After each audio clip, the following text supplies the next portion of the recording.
Okay, welcome back to the channel, Hobby-Wan Kenobi. I wanted to have a look at the OV-10A Bronco, kind of show you some of the instructions and talk about maybe some of my plans for this vehicle. And we're going to take a look at Edwards Space. This is my first time working with this kind of product. I've worked with Photo-Etch quite a bit before, but what we're looking at here is ready to assembly color, resin, and photo-etched accessories for scale plastic kits. Okay, so we're looking at basically this what are called color resin, which is really a sort of 3D version of our standard control panels. This was what really attracted me to this set, though I always like having really great foot pedals and harnesses for the seats. So let's go ahead and kind of dig into some of these, see which of these I really kind of plan on working with the kit, and kind of compare them to the instructions. Okay, so let's go ahead and open this up.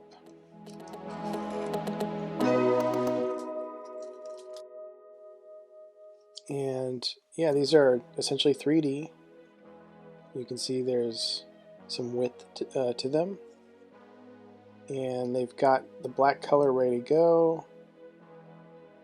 And all of the dials are in their place. Let me see if I can get a little bit closer shot here for you. So this is what we're looking at. Pretty nice. Really nice detail. Alright, and then let's have a look at our standard. Some of these are pre-colored, standard photo-etch pieces. It's nice that these are pre-colored for us, because these can be real pain to paint. Though I do have a method for painting those, but won't have to get into it with this kit apparently. Alright, I will say one thing that worries me a little bit about when we get pre-painted or pre-colored photo etch or anything is then what we kind of need to do is match the gray, the cockpit gray that they give us, and match that as well as we can. So it sort of forces us into a color, which may not be the one we want. And if I zoom in, I wonder if you can see there's some. I am seeing some pixels, sort of pixels showing up, and that's just part of the printing process. So whatever color I kind of decide to do on the interior, I may just go ahead and paint that as well on these parts as best I can. But most of it's black, so it's not going to need to be blended in any way. Yeah, I'm impressed by these. We'll see if I use them. This set was expensive, but I wanted to kind of give them a shot.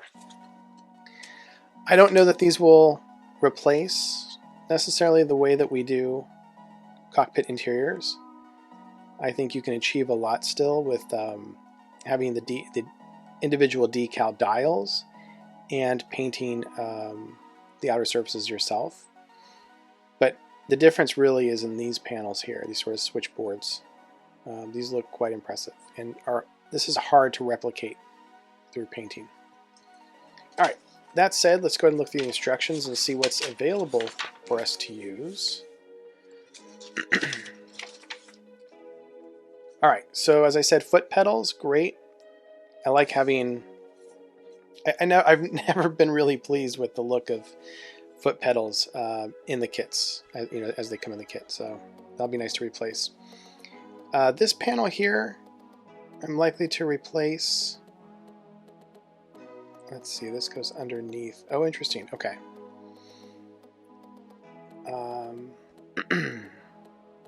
The switches themselves, the little throttles, I like for them to be more 3D like the real thing, so I'm likely to use plastic instead of the actual photo etch pieces.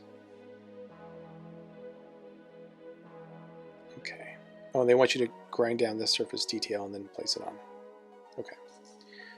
Alright, and then this instrument panel, what I might need to do, it's not saying specifically whether I need to or not, but I might need to grind down the kit instrument panel details.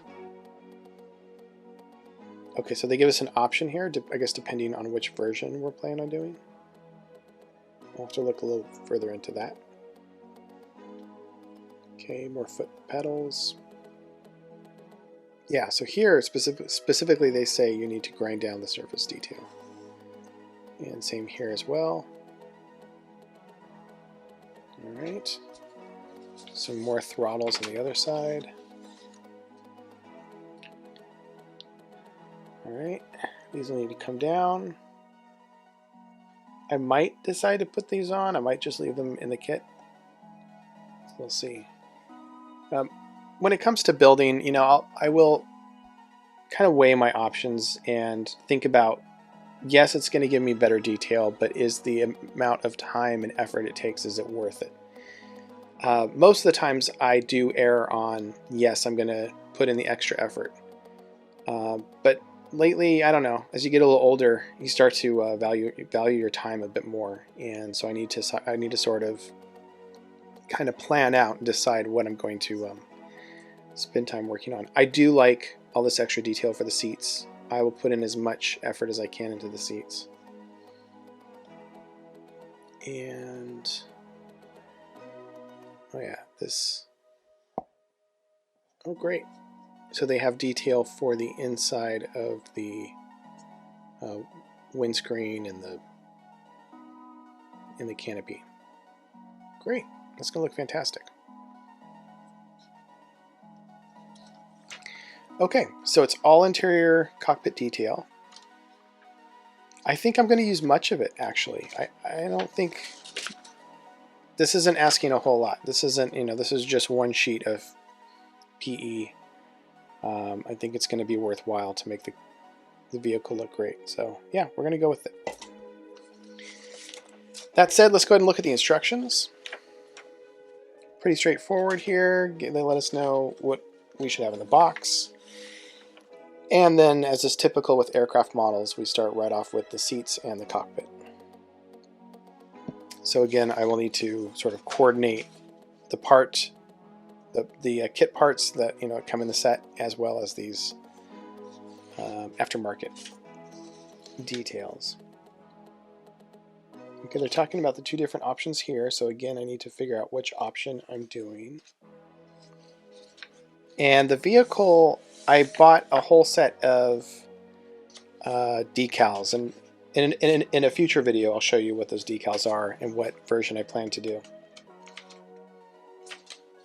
So I want to back up real quick here. So we've got cockpit, and then we jump right onto oh yeah, then we put the cockpit together. This is the lower part of the front. Okay, and then we move on to the wings. They want us to get the wheel in, or the wheel strut in early, which is pretty typical. That's good. This is an area I need to take a little bit more time on, dealing with the wheel struts. They offer a lot of opportunity for detail, and they could look really, really good. It's just a lot of times when I have to put them on at the end of a build, I tend to kind of rush through, and I don't like rushing through. So that's a bit of a discipline that I'm hoping to develop, is taking more care in the way that I deal with wheel struts. Again, this will be my second aircraft model in 5 years. Before that, I built exclusively aircraft for about 20 years. So I'm glad to be getting back into them and kind of reminding myself some of the things I like to do. So for the front windshield, they offer this piece, but again, there's the PE here and other details to help simulate that. All right. Pretty straightforward. Again, the struts, quite a bit of work with the struts. So this is, I'm going to want to spend some time making sure it's nice and clean and getting them together well. And then everything's going to hopefully just pop together. Hopefully.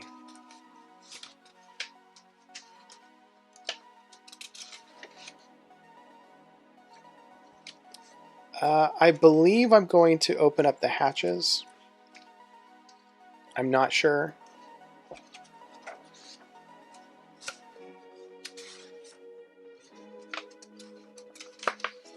I'm actually going back for a second here to see if we can. Oh, okay. So my understanding is that these open up individually, and they don't have, unless one opens up on one side and the other opens up on the other. I'll have to take a look at my references. I do have a great little book that will give me some information about this vehicle. But in the meantime, we're going to stop there. We are working on the OV-10A Bronco by ICM 1/48 scale. And as you can see here, I've got quite a bit of work done so far. I will be working with the Edward Space 3D decals for this set. So I have a few pieces from the Photo-Etch that came with that kit. And those are some of the foot pedals, as you can see here, and a few other pieces. Since I'll be using the 3D decals for many things like the control panels and instrument panels, I went ahead and removed much of the raised material that came originally in the kit. As you can see here, it looks quite dirty, and you're probably wondering what's going on here. Well, I went ahead and prepared a wash, and in my other videos I was showing you how I've applied it, but in few videos have I gotten the opportunity to actually show you how I'm removing it. So that's what we're going to do in today's video. Just a word about the gray color underneath, the cockpit color. I went ahead and mixed two Tamiya colors. You can see them here. We have XF19 Sky Gray and XF18 Medium Blue. I used essentially 6 parts of the Sky Gray and 1 part of the Medium Blue, and that got me pretty darn close to the cockpit gray that we see on these aircraft. Again, this is completely slathered with a sludge wash. The sludge wash, I mixed just some black and some white and came up with a fairly dark gray to help bring out the details and show off the shadows on the vehicle and add sort of just this basic layer of weathering.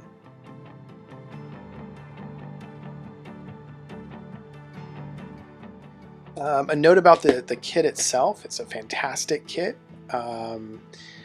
Really great detail. The fit is incredible. I've had no issues so far, and because the detail is so beautiful, it's completely inspiring to work on. So I'm not sitting here kind of feeling like I'm drudging, moving forward slowly and pushing myself to have to work on it. I'm actually really excited about building this, and a lot of that is due to the fantastic detail and the potential that comes with that detail. As you can see here, I have one of the side panels here, one of the side panels for the cockpit. There's a pin mark, as you can see here, which I did not remove because it's not going to be seen once the cockpit tub is in place. And same on the other side. I have painted some of the details, so this little box here is black, and some other details are going to be black as well. I'm guessing like some sort of switchboard. I decided not to fully paint because on top of it I'm going to have one of the 3D decals provided by Edward. So I went ahead and just not painted on top. But let's go ahead and have a look and start removing some of the wash. Before I do, a couple of things I want to point out. The foot pedals are going to be very delicate. Again, these are Photo-Etch parts. And looking at my references, I went ahead and added a wire from the foot pedal going up to the surface here. So in those cases, I need to be really careful. So I'm going to try to remove the excess wash very carefully. Before I go on to the cockpit tub, let's go ahead and just work on the seats. There are a couple ways to do this. I've seen people take just napkins or paper towels and start to wipe away. What I like to use is a brush, as well as Q-tips. So I think what I'm going to do for now is I'm going to show you how to use the Q-tip. The Q-tip I'm going to use to sort of lift a lot of material off. And what I'm doing is I'm rubbing back and forth, and I'm turning the Q-tip as I do this, so it stays clean. Okay, and right now I'm just looking for the flat surfaces. Okay, and I'm not trying to take a lot off. Really just the flat surfaces is where I'm focusing on. All right, let's do the same here.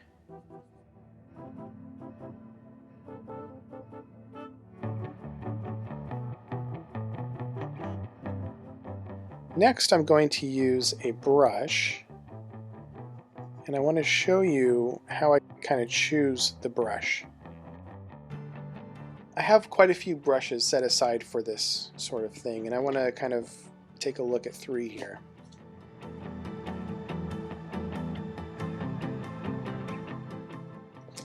So I have this brush. It is soft and the hairs on it are long.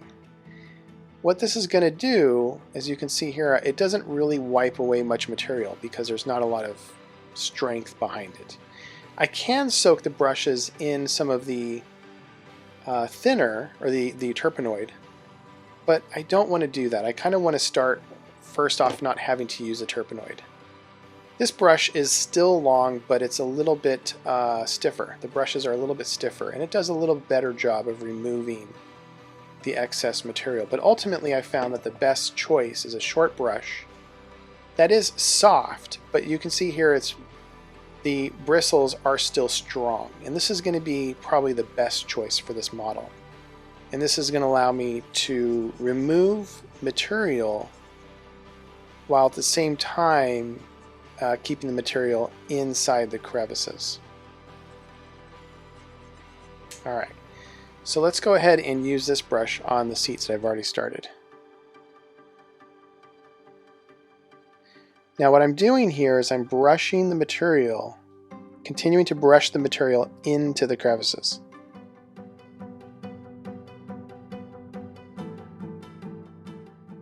Then I'll come back and continue to work with the Q-tip and remove the material from the surfaces. So that way the excess is removed or it's brushed into the crevices. And I find this is the way that looks the best. This is a completely subjective feeling. You don't all have to go with this method, but I like to use a combination of brush and Q-tip, not just one or the other. I tend to not use a paper towel or a napkin as others will. It's a little bit too heavy-handed for me. Alright, so now I'm going to brush, moving around the excess. Some of the excess will go back onto the surface. That's okay. I'm sort of redistributing it. And then I continue to wipe it off the upper surfaces. It's really the upper surfaces where we want to remove the material. And you can see too, what another interesting point with these washes is that they really do act like they act as a filter, where they actually change the color of the bottom of the base color. All right, and I knew that going into it, and that's really why I picked these particular colors. I mixed them to get a sort of a slightly bluish gray, but it's lighter than the aircraft color should be, knowing that when I add the wash, it's going to get darker. And so when you're mixing your paints, you want to kind of think about, am I going to be doing a wash? Am I not going to use a wash? And if you are, you're going to want to take that into consideration when you mix your paints. If you don't really mix paints and you just expect the color to look good right out of the bottle, you might be surprised when you add a wash. You might be surprised of how dark it looks. So just be aware. All right, it's looking pretty good. I do want to put them side by side and see if they make sense together. And they do. All right, so in the interest of keeping the video interesting, I think I'm going to stop here and I'll post some photos and show you sort of the finished product. Okay, so thanks so much for watching. Please do hit subscribe and share the channel with friends. Hit that bell for future notifications of videos, and thanks again for watching. Bye.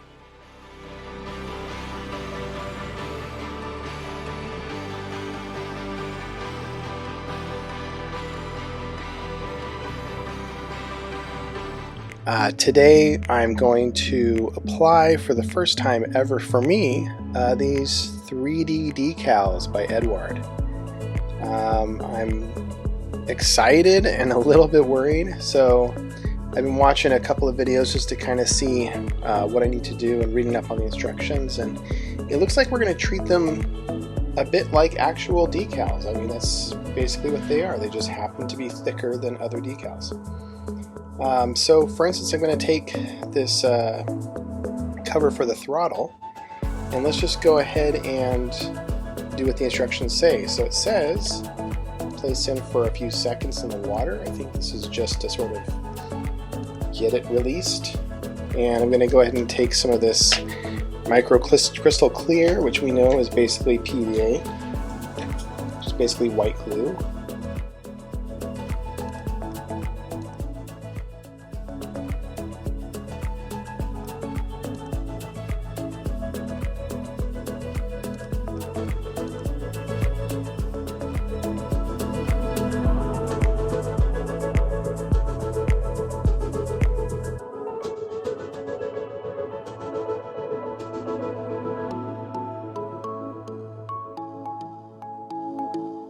Alright, so now we need this to conform over, which is a little nerve-wracking. Conform. Okay. I just happened to pick probably the most difficult decal to start with, but that's alright. Okay, I think what I'm going to do is leave it for a moment. I understand we can use decal softeners, so I'm going to let that hang out there for just a moment.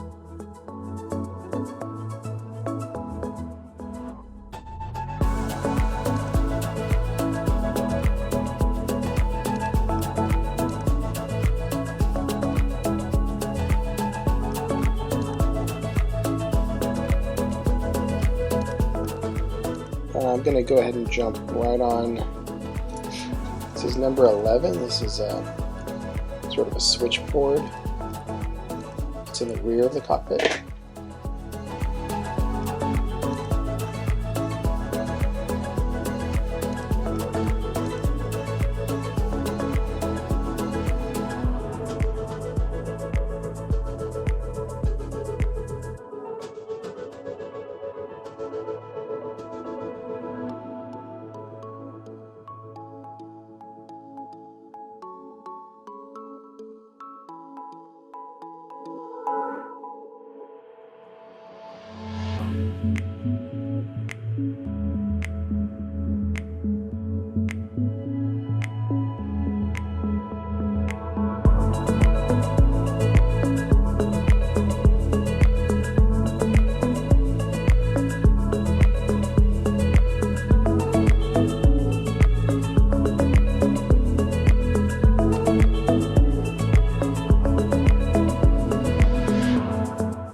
Alright, then we have these other little ones. Some of these I'm not going to use just yet. Number 5, we're going to wait till we get to the windscreen on. Let's see. Oh yeah, 6 and 7 I'm not ready for yet.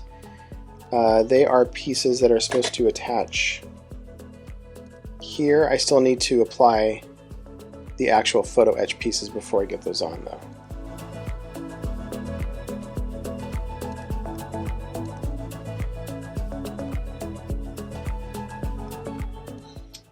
Just lay it all the way across, and then 10's going to go right.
And we're all set.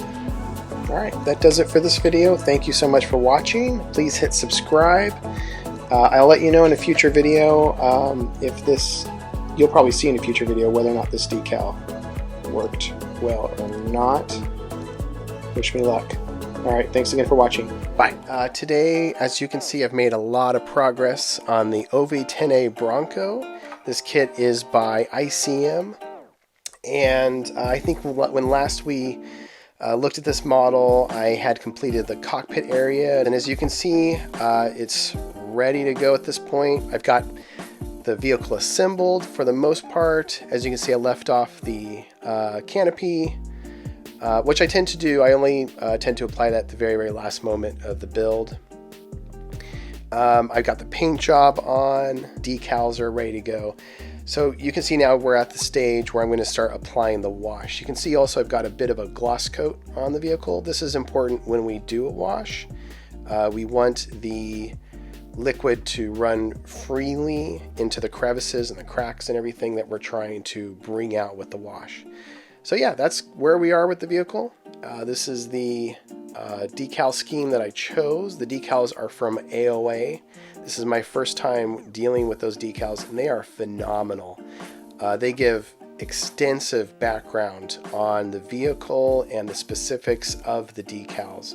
I was massively impressed, and any chance I get to work with AOA decals in the future, I will jump at it. The decals rested nicely. There's very little silvering. The decals didn't even fold up on themselves. That's something that I've been dealing with AFV Club decals in particular when I build armor.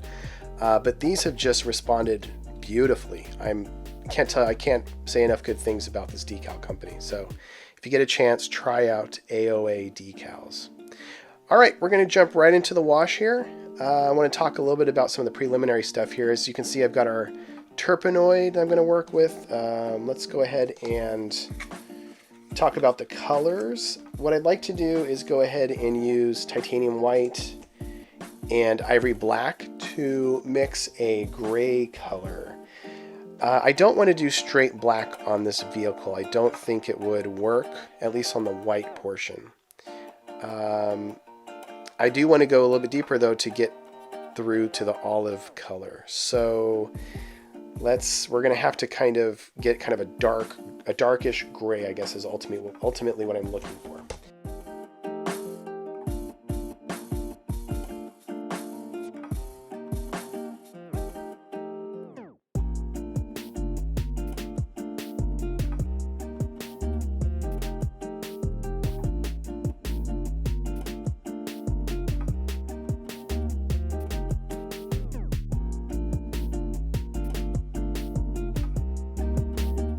Okay, so let's go ahead and start to apply the wash. I'm going to start with a small brush here. I'm not quite sure how I want to apply this at the moment. It might be that I'm going to want to use a larger brush, but let's just start with this here.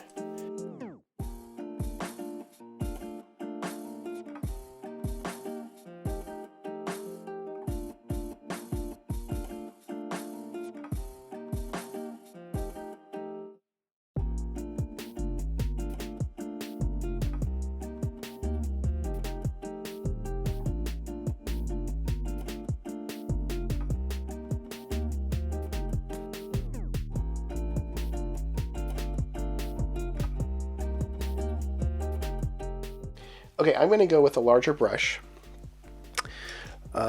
partially because, well, a couple reasons here. Let's see. I just want something to carry the paint to the surface. I'm having a hard time finding something. Okay, that might work. All right, let's get a little bit more on as we move along here. I want it to be a little bit even, and a larger brush will help with this. Okay. All right, at this point, I'm going to go ahead and get a paper towel because I'm reminding myself that this is going to be pretty messy.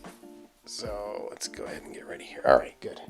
I don't need to deal with the inside of the wheel wells. Those have already been, they've already been taken care of as far as a wash is concerned.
Okay, we're ready now to start removing the wash. As you can see here, it's fairly dry. I'm looking very carefully for any sort of wet spots to see if it isn't dry yet, but it looks like it's pretty much ready to go.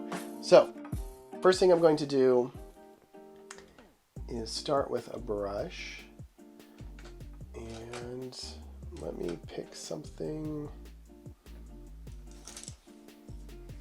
This might work. Okay. All right, I'm going to start on one of these surfaces here and just kind of wipe in the direction that the aircraft moves, okay? And kind of see what happens. All right, getting subtle streaking.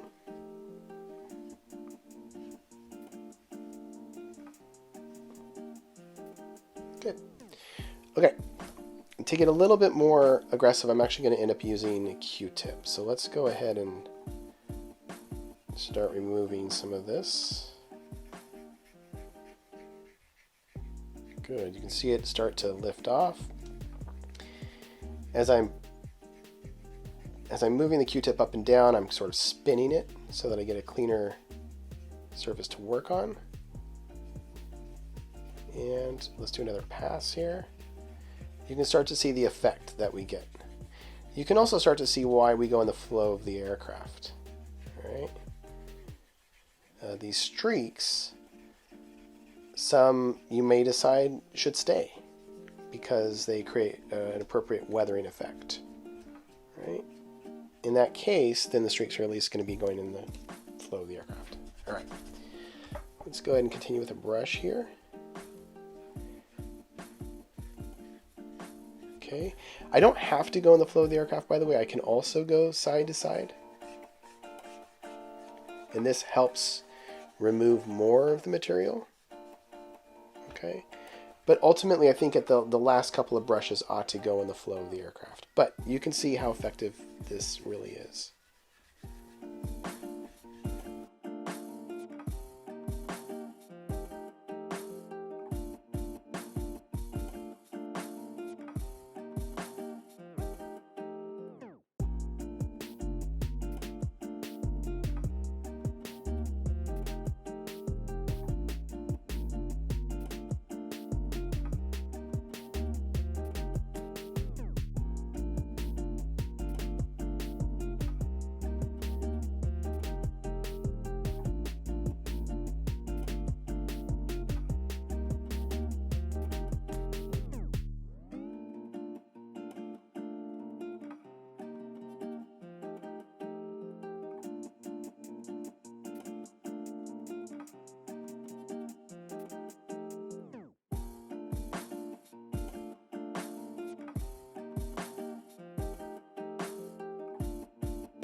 Today we're going to take a look at something that people will call oil rendering. And this is essentially the act of applying artist oils and moving them around and softening their edges to create basically tonal color changes or special weathering effects. As you can see here in the photos, this is the effect that we're going to achieve. So let's go ahead and watch as I start to add some of the artist oils. I'm going to add a little bit of the white. And as I'm adding drops of the white, I am adding them on this surface. The surface is flat. And I'm just sort of wiping around and sort of spreading the oils around. You'll notice too that I start to feather the edges. There are times, I suppose, where you might want to have stronger contrast between the darker colors or the darker tones and the lighter tones. But here I'm going for a more subtle look. So I'm going to soften the edges of the white, sort of clean it up. I like to think of this as more of not so much an additive process, but a subtractive process. So I add the material and then I start to remove it. Obviously, the more weathered effect you're going to leave more on, the less weathered effect you're going to take more off. So now I'm going to start adding the black. And the reason I've chosen these two colors, really because they make up gray. So these are the right colors to use for a gray surface as I have here. So again, I'm sort of moving the material around once I've dropped it onto its place.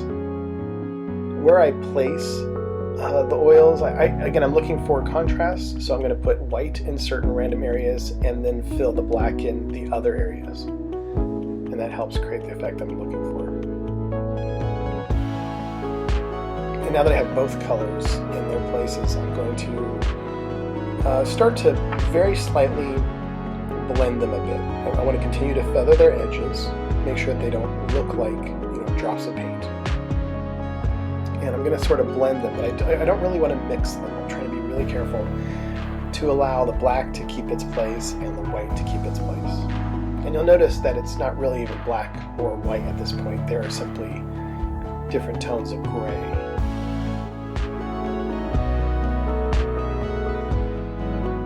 And it's important also to step back a little bit and kind of see how these panels work together. Do they make sense? If one has more contrast than the other, well, we need to sort of justify that. And here I'm adding some more black on. And then I can go ahead and add the white right away in the other areas. And then sort of blend the two together. So there's really kind of a couple ways to deal with this.